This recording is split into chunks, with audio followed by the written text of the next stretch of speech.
Hello, everyone, and welcome to the latest episode of the Metabolism and Menopause podcast. My name is Stephanie, and I am your host and CEO of Vitality OET. We are a women's nutrition, health, and fitness coaching company that focuses predominantly on women's hormones, particularly as they start going through perimenopause and onwards. We know that you start experiencing so many changes in this time of your life, whether it be hot flashes, the night sweats, irritability, brain fog, or waking around the middle that seems to have come out of absolutely nowhere despite you not changing anything. So you go back to those tried and true methods of cutting calories, cutting carbs, doing a bunch of cardio, yet it feels like nothing is working. In fact, it feels like you're putting in all this effort and you're just moving backwards. But we know now that your body is inherently different now that it's gone through these hormonal changes. So our mission here at Vitality is to really help you understand how your body changes in this time of your life, so you can reach those health and fitness goals, feel in control and at home in your body again, live a life full of vitality, and really understand how to take care of this new body of yours. So today I have a fun topic. As you know me, I'm always learning and always taking certifications and all the things and growing and writing this book. And a common thing that I have seen come up, whether it's in conversation with clients or people messaging me on social media, but also in the literature and in the courses that I'm taking, is this whole thing about detox. And I think it's really important to understand because, you know, it's the new year. People are talking about the detox teas and all these things that you can take, right? But I want to cover everything that you actually need to know about detoxing your body to help support menopause fat loss. So I'm going to cover so many things. Symptoms of poor detoxification to watch for and toxin accumulation, conditions that can result from too much toxin load on our body, how detoxification actually works, and do those teas and things actually do anything, how perimenopause and the years that follow influence our body's ability to detox naturally, how that actually pertains to your ability to lose weight as well as your health, and then of course, the most important part, which is what to do to help detox your body properly, to reduce inflammation, to lower those cortisol levels, and to accelerate your fat loss. So a lot of things to dive into today. I have so many notes, you guys, that I'm going to try and condense them as best as I can because I want to give you all the information so you can really understand how this works, making the why and what to do make so much more sense. So before we tackle the symptoms of poor detox, like I mentioned, we need to actually ask ourselves, what are these toxins that we're talking about that are accumulating in our body that we're trying to get rid of? Well, toxins are really just any substance that can cause harm to living organisms, aka us, either by interfering with biological processes in our body so things don't function properly, or actually damaging the tissues in our body. And these toxins can come from so many sources. So this includes animals, plants and animals, right? So venom or poison from foods that you're consuming. The environment. So these are things like heavy metals, pollutants, different chemical exposures. We have various microorganisms, man-made products like different drugs, alcohol, cleaning agents, makeup, skincare, scented candles, plastic containers, tobacco smoke, those types of things. Then we have foods. So this is things like highly processed foods, fast foods, different various foods that I'm going to talk about later, or even byproducts by normal metabolic processes in our body. So like ammonia and carbon dioxide that we give off naturally from breaking things down in our body. So if accumulation of those things build up in our body, obviously not so great either. Our body's breaking stuff down for the purpose of eliminating it. And we also need to note that this is all incredibly dose dependent. So the total accumulation of all your exposures. So it's not just oh my gosh, I got to get rid of all the candles in my house. It's okay, that can help reduce your exposure, but what are the other things to help reduce exposure, right? So it's the total dose of everything accumulated that's going to determine the toxic load on your body and how hard your body has to work to break things down. So there are two ways that we can really see these toxins start to accumulate in our body. One is too much exposure, right? We are being exposed to way too much stuff is entering our body, or your body is not good at breaking it down. So even if you don't have that much exposure, if your body can't break it down, obviously it's going to accumulate, or you can have both happening at the same time, which for a lot of people is the case. So what are some symptoms to watch for that might tell you that, hey, I am dealing with maybe a body that's not detoxing so well. I'm having some accumulation of things that is resulting in these symptoms.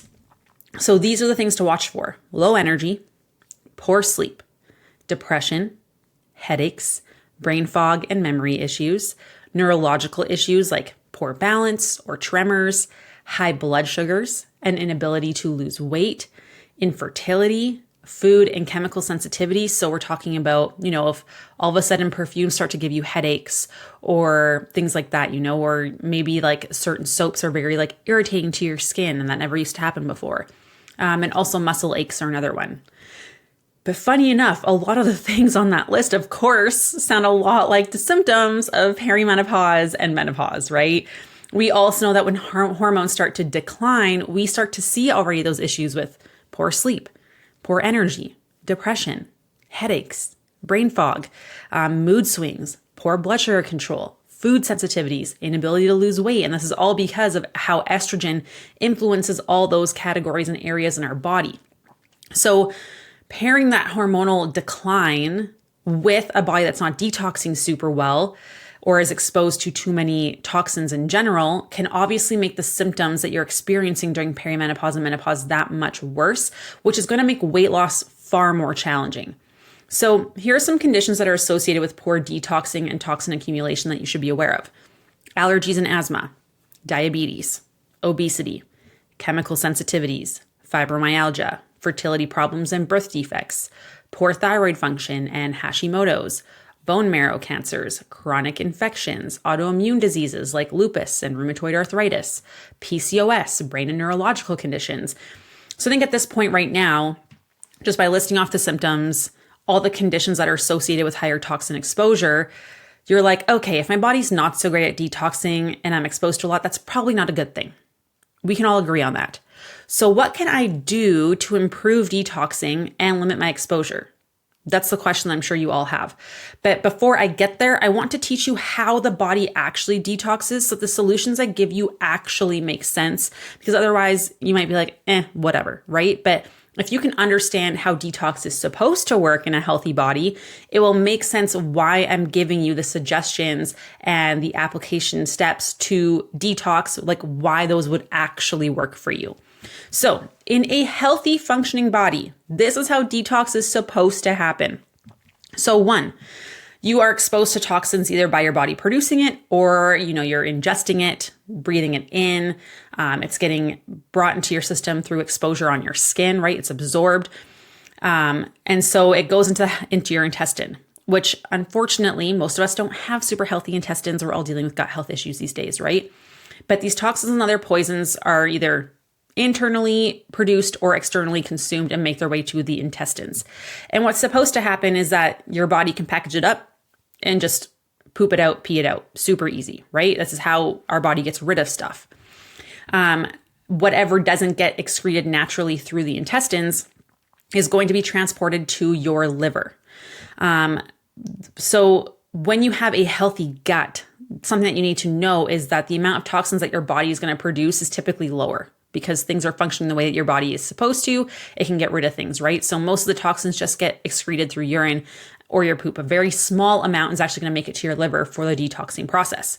However, because most of us don't have healthy guts, something else is going to happen. So small amount goes to the liver. This is a healthy scenario, perfect, like textbook conditions, right?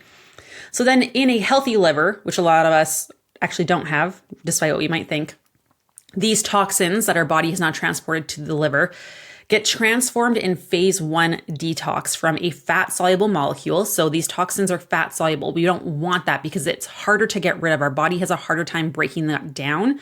And if it's fat-soluble, it's much more likely to be stored in fat mass, which we don't want either.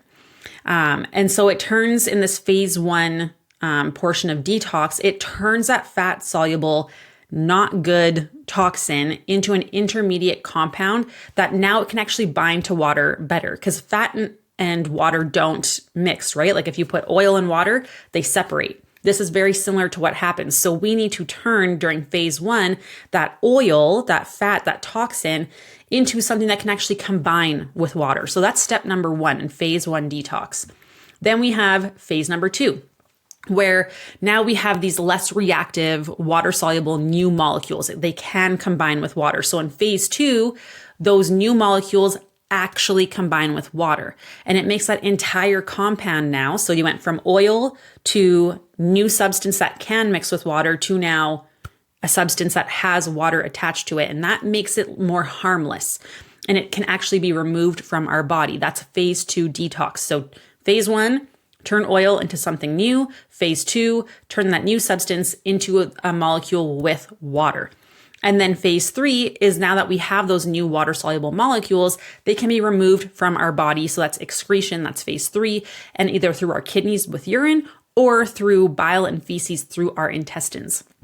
So that's textbook perfect scenario. That's what's supposed to happen. However, let's talk about what we see more often than not, which is a system that's not so great at detoxing or is really overload, really overstressed. So there are 4 different issues that we can really see, or 4 spots where detox can negatively happen. This is why we need to understand where in your body is a detox issue happening. So number 1, problem 1 is issues with the first step in your gut. So if your intestines are not healthy, we see a lot more food sensitivities, more bloating, more constipation, irregular bowel movements. And there are 2 things that are happening here. The first is that your body itself is probably producing a lot of toxins, a lot of inflammation because your gut is not healthy. The gut lining is not so great.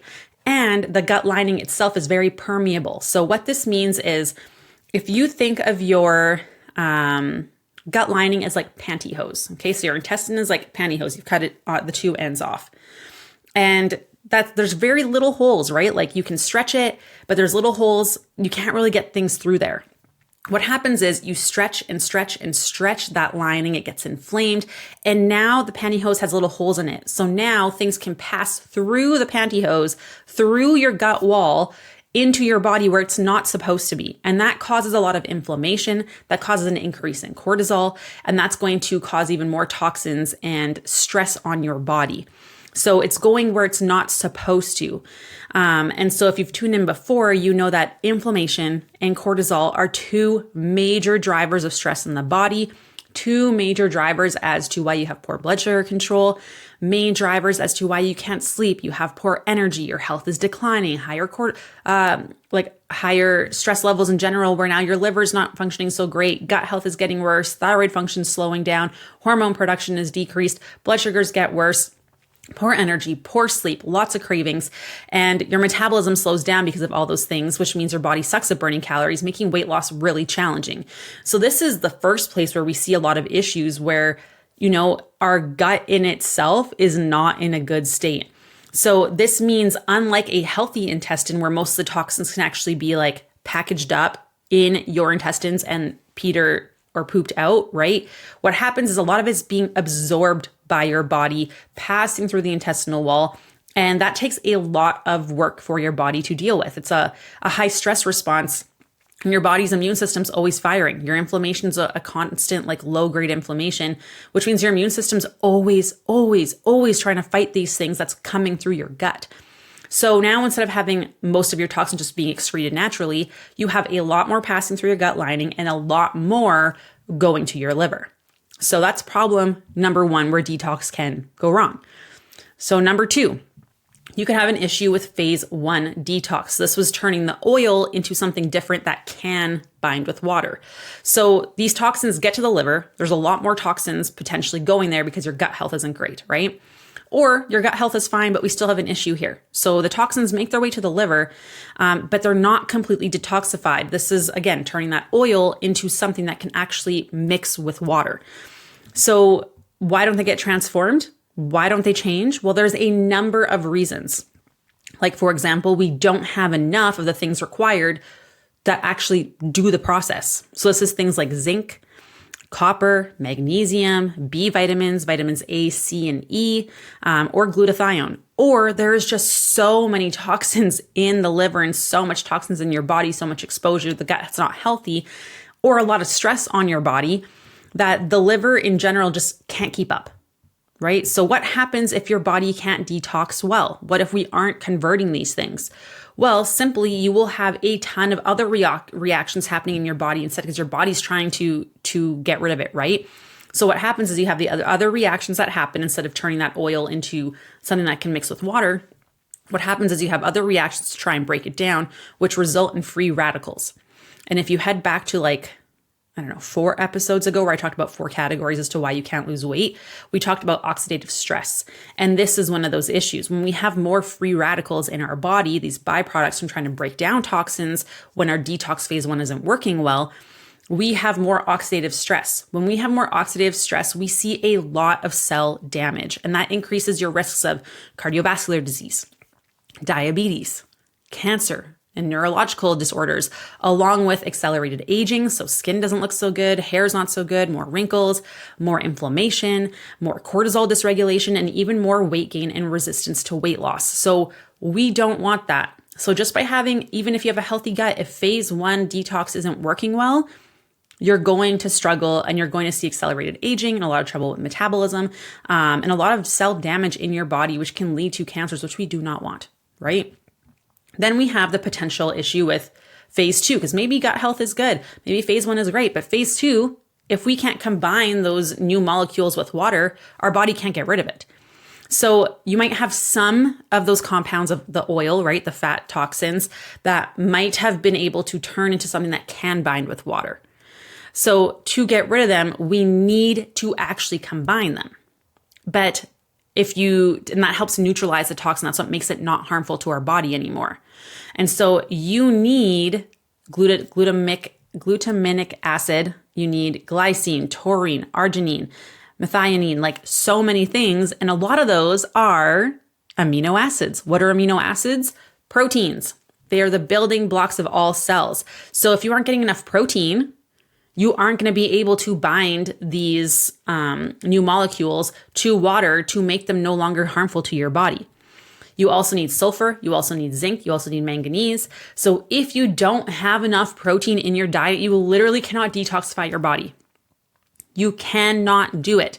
If you're not consuming enough, your body will try to break down muscle to get those amino acids. It'll start breaking down other areas to try and detox, which is going to lead to even more stress on your body and even slower metabolism, a body that's not good at burning calories. Because if you lose muscle mass, which already accelerates during perimenopause and menopause when our estrogen levels decline and cortisol levels are higher, we already see that we're losing up to 10% of our muscle mass before we even go that 1 year without a cycle. And that continues afterwards. So again, you need to have enough protein. This is so, so important.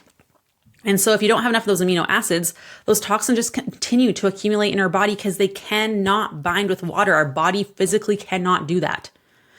So that's another issue, right? So you could have great gut health, you could have okay phase 1, but if you don't have enough protein or the other things that you need for phase 2, your body literally cannot put it into a little package that your body can actually get rid of.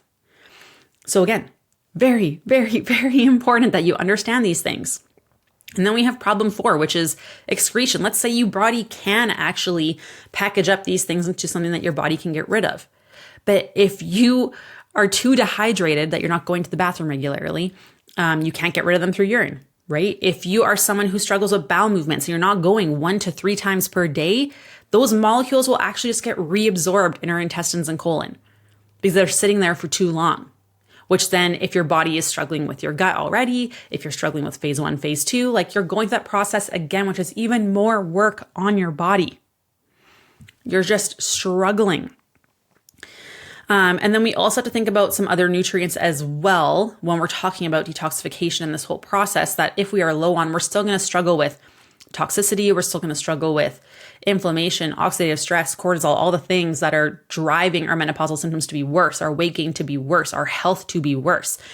And they're crucial because they really help protect our body's cells from damage, because we know if you are having some struggle with detoxification, you are going to have cell damage. We want to make sure that we are having things like selenium and manganese, copper, vitamin A, C, E, and B, and of course those amino acids and antioxidants to help protect those cells from the damage that happens from those secondary reactions if our liver is too overloaded, which for the most part it is because we are so stressed out these days.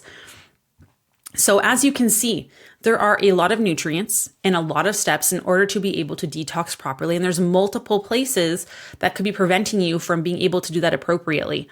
So it can happen from too much exposure, a gut health that's not super healthy, phase 1 and phase 2 detox issues, dehydration, irregular bowel movements. And let's face it, no detox tea is going to fix all those areas. Let me say that again.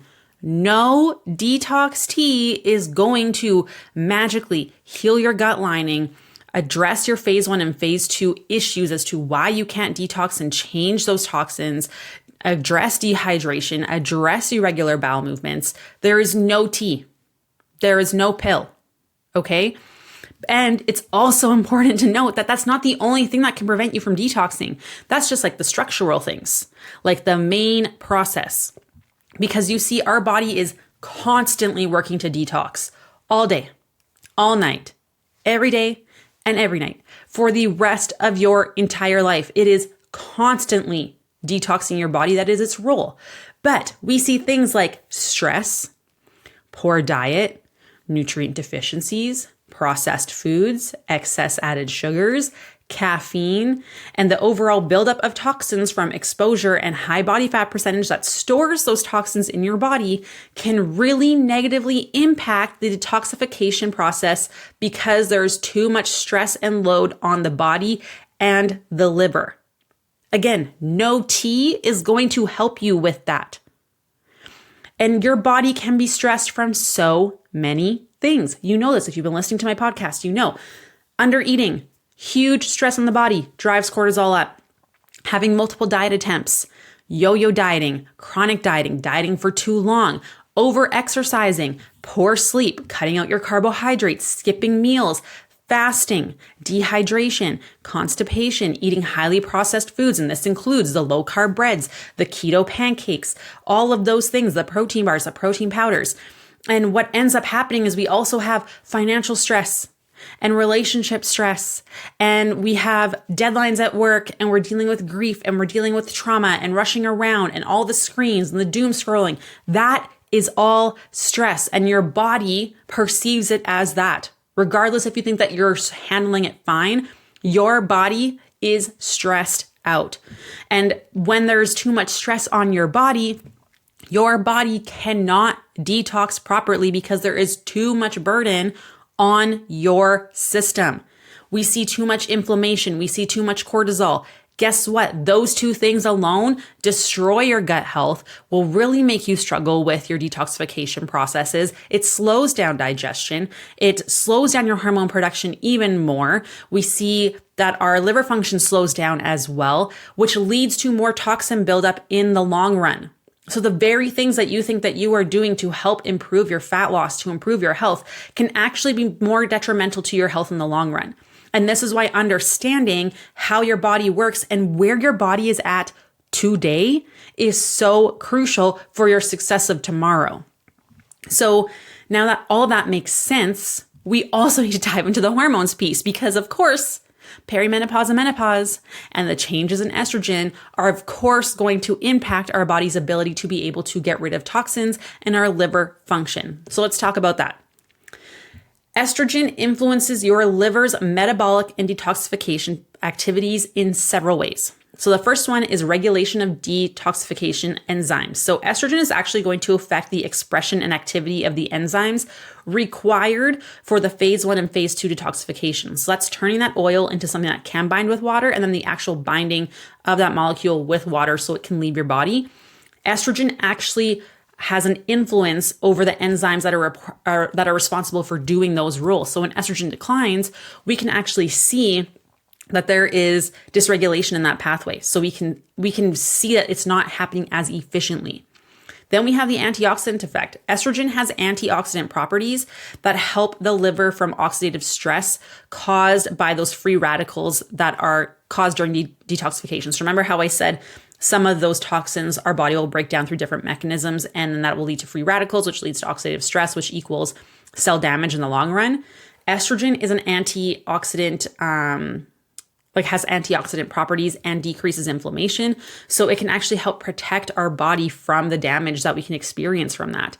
So now we can see an acceleration in aging, in our body not functioning as properly because cells are actually getting damaged more than they were in the past.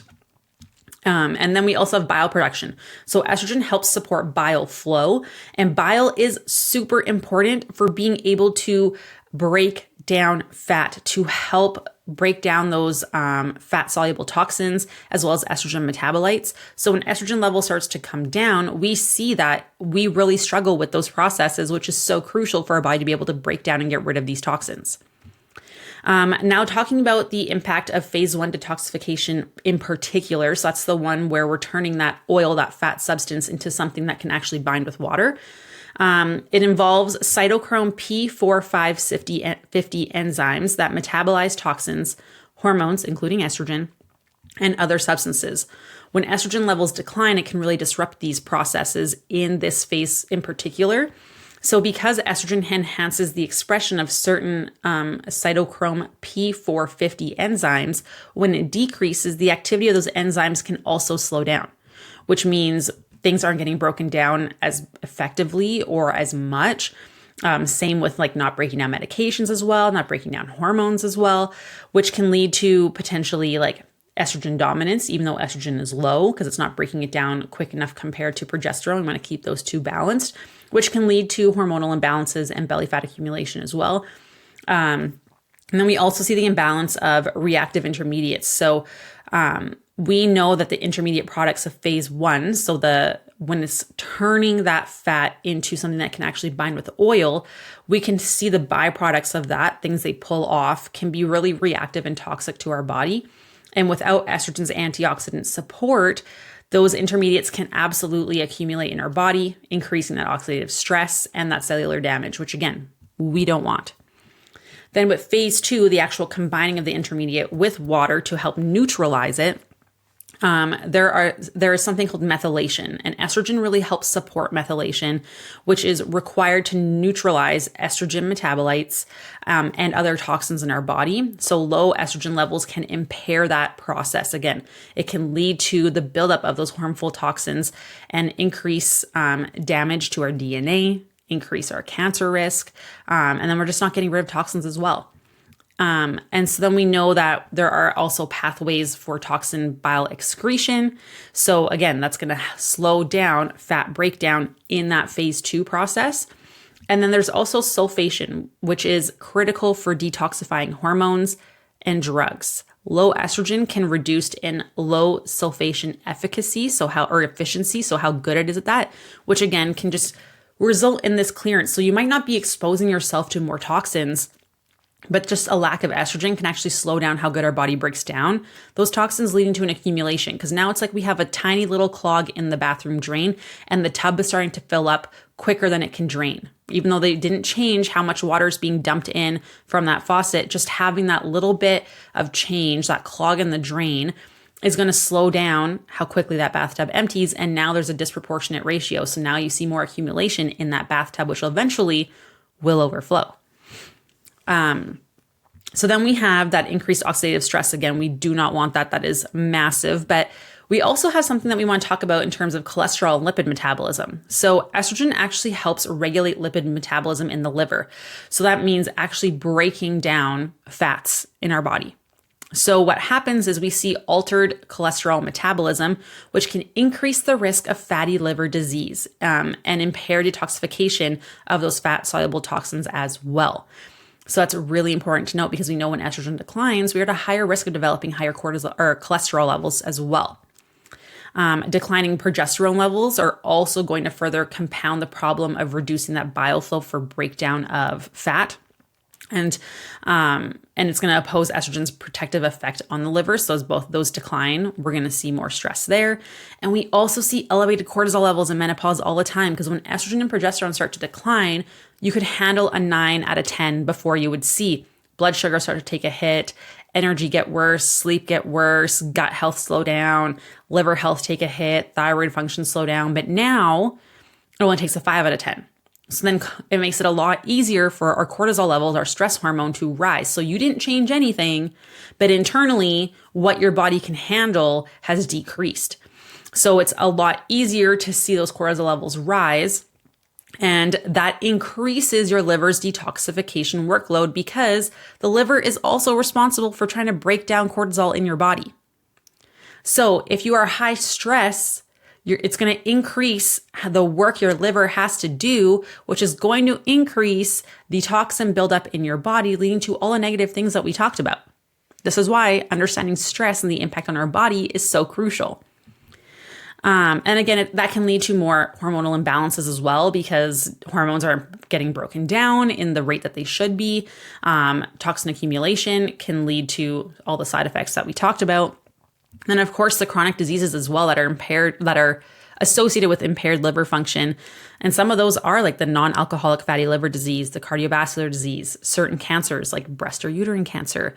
So you can see that even though just going, like you could change nothing, and just going through perimenopause and menopause alone can really do a number on our liver, but we don't see these underlying issues or symptoms pop up sometimes until that estrogen level starts to decline. So you've already been struggling with this. Like your liver was already working really hard. And then as soon as the estrogen starts to decline and cortisol comes up, now it's like, boom, now you're struggling with all these symptoms, but it's not like it just happened overnight. Estrogen kind of, when it disappears, is just like, look what's been happening all this time. You've been doing this and this and this and this. My job here is done. And then it's like, I'm tired of trying to take care of all this. And it just exposes everything that has been happening for years. And not just the last 5 years, we're talking decades, right? So it just shows you how hard your liver has been working this entire time. And estrogen's like, I am tired of trying to help when you're not helping yourself, right? Like it just really exposes everything that has been happening. This is why detox teas are crap. Save your money, because you need to have the right nutrients, be eating the right foods so you don't overstress your body, and reducing exercise while prioritizing sleep during this time for it to work. We need to take stress off your body, off your adrenals, off of your liver so that it can catch up. And sometimes it takes a long time because your liver has been working so hard. Remember, I said all day, all night, every day, every night for your entire life. It needs time to catch up. It needs time. So now that I've delivered all that crappy news, which I'm sure lots of you are just like, crap, I've done multiple diets. I have the symptoms you're talking about, the poor energy, the poor sleep, the bloating that gets worse, the food sensitivities. I don't go to the bathroom regularly. Yes, this is you. And that's okay, because now that I've delivered all that crappy stuff, before I give you the answers, I just want to really show you how this pertains to weight gain or the inability to lose weight. So that connects the last dot before going into all the steps to help support you. So because the liver is responsible for breaking down and clearing hormones, it can result in estrogen dominance and elevated cortisol. We talked about this. Both of those are going to drive fat accumulation, particularly in the belly. We also know that the liver converts T4 into T3, the inactive form, to the active form of your thyroid hormone.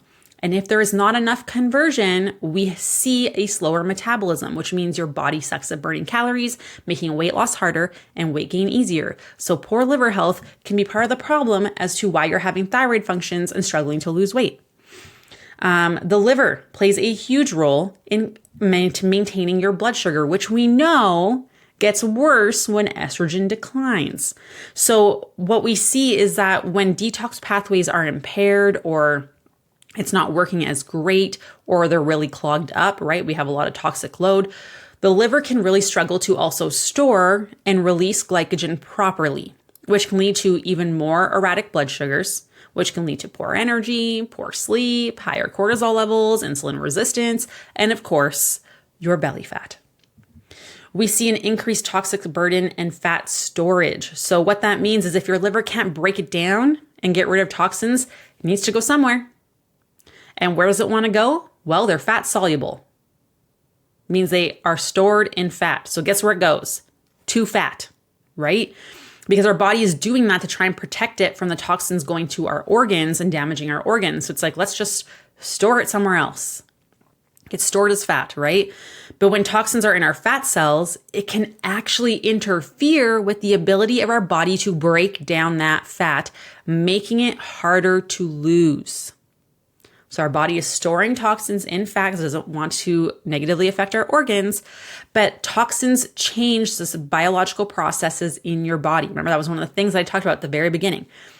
So it actually changes how easily your body can break down those fats that are holding on to those toxins, making weight loss a lot harder.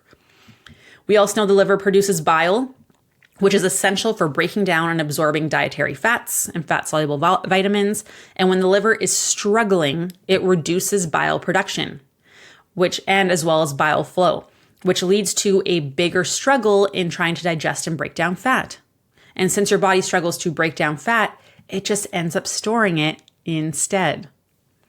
Impaired liver detox also leads to more inflammation, which we know is going to drive up cortisol, which high cortisol is going to drive up insulin resistance. Even if you are eating low carb and fasting, it is going to alter your hunger hormones, your satiety hormones, your ability to sleep, which is all going to result in more fat gain and actually muscle loss, leading to an even higher body fat percentage.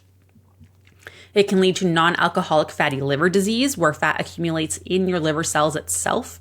And it can actually make it even harder on your liver's ability to regulate glucose and fat breakdown, which is going to cause even more inflammation and more weight gain as well. And we know that impaired liver detoxification can reduce mitochondrial function and energy production, which leads to a lower metabolic rate, which means your body sucks up burning calories at rest, making your body a lot easier predisposed to gain fat as opposed to losing it.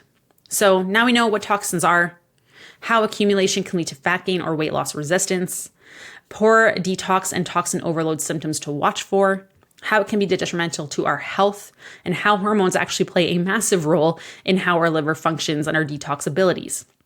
We know we need a good functioning liver and detoxification in our body for health and fat loss. So Steph, how do we do it, right? That is the question that you wanted to know from the very beginning. So we need to address the 4 different places that it can go wrong and how to address each category. Dutch testing can actually tell us which pathways are sluggish and why. So we do this in like the majority of our clients do Dutch hormone testing with us. It's a urine testing. It shows us exactly, okay, estrogen's low. Where is it getting broken down? Where is it not? Something is high. Why is it accumulating? What processes, which bathtub drains are clogged? It can tell us that so that we can actually tailor the approach specifically to help improve that process in your body to then help you be able to actually lose weight. So the 4 different places. 1, we want to reduce the amount of incoming toxins, obviously, because reducing the toxic load allows your body time to catch up, right? That liver is able to catch up. So where are most of these toxins coming from? Well, assess your water, your food, cosmetics, cleaning products, household products, cooking, food storage, all the things. So some easy tips that I started doing a while ago that are just simple and super easy to help reduce toxic load are avoiding storing food in plastics. Opt for stainless steel or glass. So slowly exchange those plastic containers for glass containers. Because what happens is a lot of those plastic containers will leach out endocrine disruptors, so hormonal disruptors, which are going to cause more toxic load on your body. Things don't work as properly, leads to hormonal imbalances, leads to more inflammation, which is harder on the liver. And so that's a very easy thing you can do. Make sure food is cooled, stored in glass containers. Don't warm up food in plastics. Very simple, easy step that you can do just to remove the toxic load, right? It's accumulation of everything. So wherever you can make small changes adds up in the long run, just like all the negative things add up in the long run. The next one is avoiding air fresheners or candles and use essential oils and diffusers instead. Use chemical-free products at home. So this is things like soaps, detergents, cleaning products, dryer sheets. Avoid personal products with phthalates, parabens, and 4-MBC. The way that you can check home products, I like to do this all the time for, cosmetics and cleaning products and things like that, is go to ewg.org, and they have a portion of their site dedicated to personal care products and then home cleaning products. So when you're finished a laundry detergent, search up a cleaner one. It'll give you a rating of toxicity, the risk factors associated with it. So you can slowly start swapping things out as you're done. Because if you try to do everything at once, that's a big bill, right? We don't want that. So as you finish up your, dish soap, is there one that's slightly better? Reduce toxic load. As you are finishing up your shampoo, is there something better? Deodorants, makeup, dryer sheets, all those things, right? can make a very big difference. The next one is number 2, providing nutritional support. These are the things that we need in order for detox to take place as well as healing our gut, reducing stress and inflammation, and helping with elimination, being able to go to the restroom, right? So remember how I listed off, there's a whole bunch of things that you need to have in order to support phase 1 so that it can actually turn the oil into something that it can mix with water, and then the actual mixing of the molecule with water. So what are some things that help with that? Well, we need to hydrate. We need bowel movements 1 to 3 times per day. We need phase 1 and 2 nutrients. So these are foods that are high in zinc, magnesium, our B vitamins, vitamin A, C, and E, glutathione, your amino acids, so AKA get your protein in, manganese, sulfur, selenium, antioxidants. I actually am creating a grocery list for you, plus some detox recipes using those ingredients to help support that for you. It'll be in the bottom of the show notes here for you, and as well as available in our Facebook community. You want to make sure that you are eating enough fiber and you are eating enough fruits and vegetables. Get lots of colors in. Again, everyone, like the basics work, but you've been not doing the basics for so long that now you have all this accumulation and you got to be more patient. It's going to take time for your body to catch up.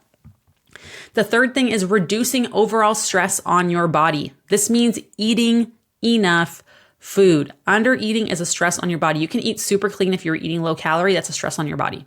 That's going to rise your cortisol. That's going to damage your gut lining. That's going to cause more inflammation. It's going to cause blood sugar issues, even though you're eating super clean. This is why it's really important to understand how much do you actually need to eat.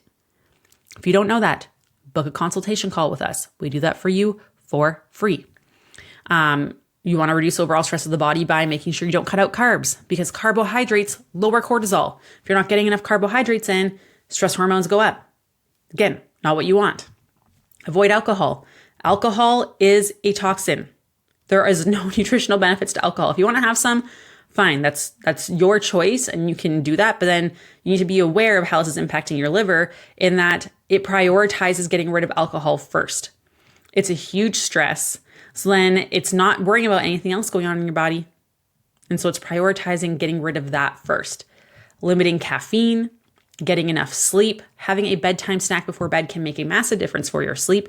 And here is why. If you're waking up in the middle of the night, it's because your blood sugar has dropped and your cortisol has spiked, because cortisol wakes you up at nighttime.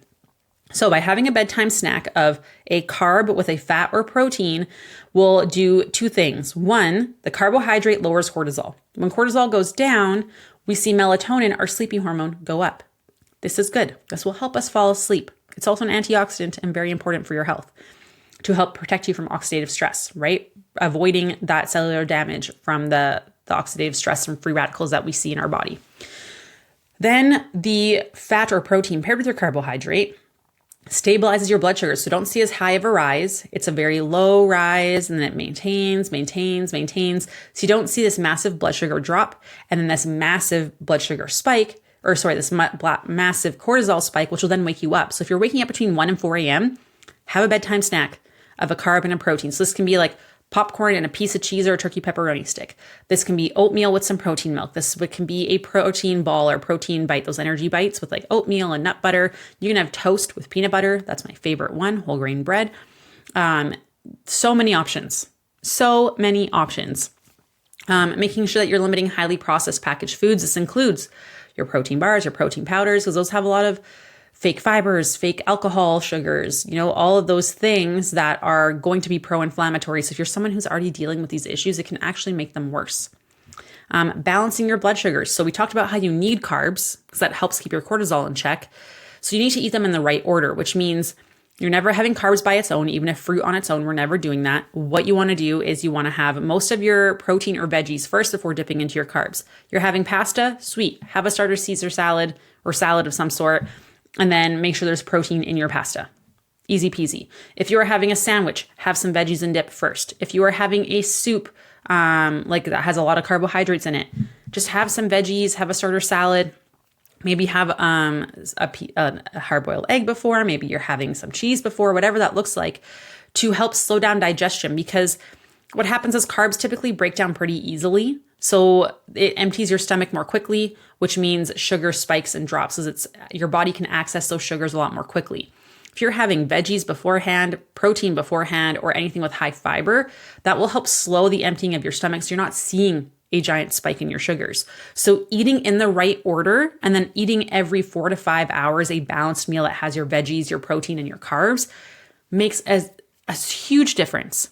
Huge difference. Because if you're also snacking all day, your blood sugar is just constantly up all day. We don't want that. We want your body to have a slow increase and then just maintain, and have this natural cycle of a slow ebb and flow. The other thing too that you want to stop doing is stop skipping breakfast and having coffee on an empty stomach.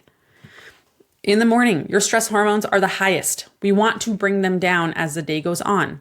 If you are skipping breakfast and you're not hungry before breakfast, right? If you're not hungry in the morning, you're having coffee on an empty stomach, that's a sign that you're running on stress hormones.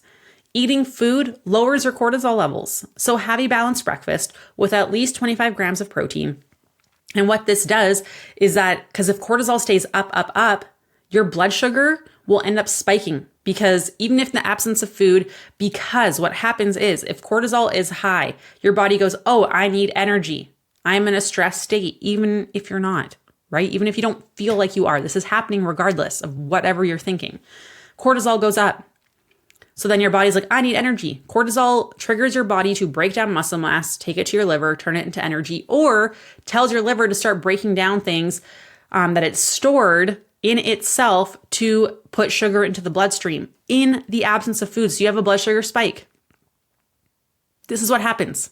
And then we see that with that, now your insulin comes up. Insulin comes up, and then blood sugar drops. And now you have an energy crash and you have a craving. And now it's really hard to resist those cravings. You give into the donut or the chips or the chocolate, and boom, blood sugar spikes. And you're on this high, low roller coaster all dang day. So how do you break the cycle? Stop it before it even happens. Just have breakfast. It's super easy. And we know what this cycle of up, down is so much easier during perimenopause and menopause when estrogen declines, because estrogen helps keep our blood sugars in check. And we know cortisol increases so much easier. So you're more likely to experience that wave of craziness just because your estrogen levels decline. So just eat your freaking breakfast. I did a whole podcast on fasting. Go back and listen to it. Making sure you're working out appropriately. If you're doing a ton of cardio, if you are working out every single day in a fasted state, early in the morning without eating, high stress. You need to learn to work out appropriately to allow your body to detoxify properly. So this looks like doing proper resistance training, doing just more walking. Like you're lifting heavy, you're doing 6 to 8 reps, you're resting for 2 minutes and then repeating. If you can lift that weight more than 11 times, 3 above that rep range, then you need to lift heavier or slow down the movement so that you can't. If you feel like you don't need that 2-minute break, you didn't work hard enough. End of story. Workout looks the same every Monday, every Wednesday, every Friday. And if you're doing that for 4 to 6 weeks and then you change it, every week you're trying to get stronger. That is how you work out appropriately. That is how you're going to see you're not going to lose muscle mass during perimenopause and menopause. We need to adjust the way we're doing things, okay? And then the last thing is proper self-care. You need to do things to pull you out of that fight or flight, to take stress off your body. So you want to do things that lower your heart rate, that lower your breathing rate. This could be, maybe you're doing feet up on the wall, like we talk about all the time in our community. Maybe you're doing a meditation, a gratitude journal. Feet are on the ground and you're just drinking a cup of tea, just being outside, enjoying the sun. Maybe you are doing a crossword puzzle, a Sudoku. Maybe you are, doing crocheting or knitting, adult coloring books, whatever that looks like for you. But you need to do things that bring your heart rate down. So you can have things that fill up your cup that bring your heart rate up, right? For me, podcasting, working, I love it. It fills up my cup. I feel amazing. However, when I look at my Oura ring or when I had my Fitbit, my heart rate is super high during these things because I'm like excited. And it's a good stress on my body, but it's still a stress. So I need to pay attention to how much stress am I actually putting on my body? How am I getting myself out of that state? And so this is really important to understand. So you need to reduce that overall stress on your body. Otherwise, that cortisol goes up and boom, liver slows down, leading to more toxin buildup. So you need to eat enough food. Don't cut out your carbs. Avoid alcohol. Limit your caffeine. Get enough sleep. Limit your highly processed packaged foods. change the order of eating every 4 to 5 hours, stop skipping breakfast and fasting and having coffee on an empty stomach, work out appropriately, and do things for self-care that bring your heart rate and breathing rate down. Remember, stress and poor diet, nutrient deficiencies, processed foods, excess added sugars, caffeine, alcohol, toxin exposure, all negatively impact the detoxification process, making your fat loss attempts fail because it is too much stress on your body. An inflamed and stressed body, which by the way, when estrogen declines, we're already more inflamed, it's not going to lose weight. An inflamed, stressed body doesn't lose weight. I don't know how else to say this. It's so important for you to get this through your head. It is a delicate balance between eating enough calories that you don't overstress your body while still losing weight. We want to make sure, again, we're not having a super high body fat percentage because that increases your ability to store more toxins, right? More inflammation, more cortisol, more weight gain. We don't want that. So it's a delicate balance between eating enough food while losing weight without overstressing our body by implementing simple 5 to 10 minute self-care routines to lower stress and doing the right kind of exercise for your specific body. No damn detox tea is doing this for you. Save your money. Okay? So what are we going to do? Right? I talked about the different things that you can start doing to reduce toxic exposure, the types of foods that you can start eating, and the things that are going to actually help reduce total stress load on your body. It sounds a lot like the things we talk about all the time, because it is. But you've been in this state for so long, it's going to take time. Your liver is screaming for support. Your body is screaming for support. So, number 1, figure out exactly how many calories you actually need to be eating for your specific body to help reduce stress. Because remember now, estrogen declined, it's a lot easier for our body to be stressed out. When our body is stressed out, nothing works. It goes to crap. We know this. We see this all the time, right? So you need to understand how many calories do I actually need to eat to help buffer the stress that I'm experiencing in my life, and how much stress have I put my body through? And that's going to be very individualized. It doesn't, like, your age, height, and weight isn't enough. That doesn't tell me about the stress that you have. That doesn't tell me about how much exercise that you've done for how long, how many diets that you've done, how low calorie you've gone, and how long you were down there for, and how many times you've done that. I don't know about the stressors in your life, your sleep, your energy. Are you struggling with bloating and digestion? Are you struggling with food sensitivities? Are you struggling with cravings? Where is your blood sugar at? Are you struggling with hormonal symptoms? All of those things are going to influence how much you need to eat to counteract the stress your body is experiencing. Those are all symptoms that your body needs support. So, how many calories should you be eating? Guess what? We do that for you for free. We go through all of those questions for you, determine exactly what your body needs, the kind of exercise that you should be doing, how much food you need, how much protein you need, and what that looks like based on all your health history for free. Because I am so I was talking about this today on my social media, and I recorded this January 1st, about how there is going to be billions of women in post-menopause by 2030. So far, through all our platforms and everything that we've done, we've been able to reach 160,000 women. That is 0.013% of all the women who are going to go through this, who are struggling with this, who will be struggling with this. So our mission is to increase the percentage of number of people that are able to get the information, know what they need, and are able to go and do that. I don't care if you ever coach with us. That does not matter to me. If you want to work with us, sweet, amazing, ask us about it, because we will never ask you on a call. That is for you to ask us if you want it. We just want to help you. So if you could be part of that mission, that would be amazing. So book a call if you want to book a call to figure out where you should start, because that's going to be step number 1, is always figuring out where are you now, so we know where you need to go. Because if you get in a car and you just start driving hoping you're going to get to Mexico, you could make a lot of wrong turns. If I don't know where you are now, we don't know how to get there, right? Google Maps can't tell you where to go if it doesn't know where you are. It's the same thing with this. So be a part of this mission. Help women figure out where they are right now, how their body works, why they are struggling. So share the podcast, subscribe to the podcast, book that consultation call, and then you can also download that recipe grocery list, the grocery list and the recipes that go with it to help you start improving your body this way. But please help us increase the number of women who are exposed to the information that they actually need to improve their health because the system is failing us. I love you so much. Thank you for tuning in and being part of the mission. I love you so much, and I will talk to you soon. Bye.